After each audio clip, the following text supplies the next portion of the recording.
السلام علیکم ورحمۃ اللہ وبرکاتہ۔ قصص النبیین میں آج ہم پڑھیں گے الی مکہ تا، مکہ کی جانب۔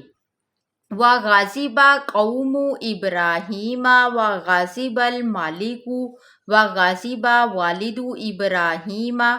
حضرت ابراہیم علیہ السلام سے ان کی قوم، بادشاہ اور والد سب ناراض ہو گئے۔ وَأَرَادَ إِبْرَاهِيمُ أَن يُسَافِرَ إِلَى بَلَدٍ آخَرَ وَيَعْبُدَ فِيهِ اللَّهَ۔ ابراہیم علیہ السلام نے بھی چاہا کہ کسی دوسرے شہر کوچ کر جائیں جس میں اللہ تعالیٰ کی عبادت کر سکیں۔ وَيَدْعُوَ النَّاسَ إِلَى اللَّهِ وَخَرَجَ إِبْرَاهِيمَ مِنْ بَلَدِهِ، اور لوگوں کو اللہ کے دین کی طرف دعوت دے سکیں۔ ابراہیم علیہ السلام اپنے شہر سے نکل گئے۔ وَدَعَا وَلَدُهُ، اور والد کو خیر آباد کہہ دیا۔ وَقَصَدَ إِبْرَاهِيمُ مَكَّةَ وَمَعَهُ زَوْجُهُ هَاجِرُ۔ ابراہیم علیہ السلام نے مکہ جانے کا ارادہ کر لیا، ان کے ساتھ ان کی اہلیہ حضرت ہاجرہ بھی تھی۔ وَكَانَتْ مَكَّةُ لَيْسَ فِيهَا عُشُبٌ وَلَا شَجَرٌ۔ مکہ میں نہ تو گھاس تھا نہ درخت۔ وَكَانَتْ مَكَّةُ لَيْسَ فِيهَا بِئْرٌ وَلَا نَهَرٌ۔ اس میں نہ کوئی کنواں تھا نہ نہر۔ وَكَانَتْ مَكَّةُ لَيْسَ فِيهَا حَيَوَانٌ وَلَا بَشَرٌ۔ مکہ میں نہ حیوان تھے نہ انسان تھے۔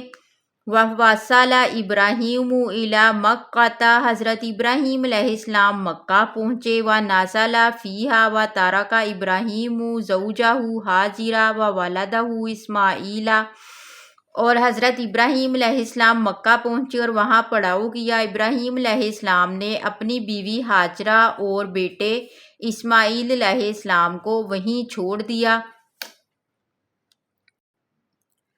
وَلَمَّا أَرَادَ إِبْرَاهِيمُ أَن يَذْهَبَ۔ جب ابراہیم علیہ السلام نے وہاں سے جانے کا ارادہ کیا، قالت زوجہ ہاجرہ، تو ان کی بیوی حضرت ہاجرہ نے پوچھا، إِلَىٰ أَيْنَ يَا سَيِّدِي، میرے آقا، أَتَتْرُكُنِي هُنَا، کہاں کا ارادہ ہے؟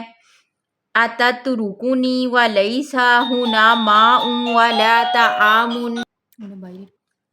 أَتُتْرَكِنِي وَلَيْسَ هُنَا مَاءٌ وَلَا طَعَامٌ، کیا آپ مجھے یہاں چھوڑ رہے ہیں؟ یہاں تو نہ پانی ہے، وَلَا طَعَامٌ، اور نہ کھانا۔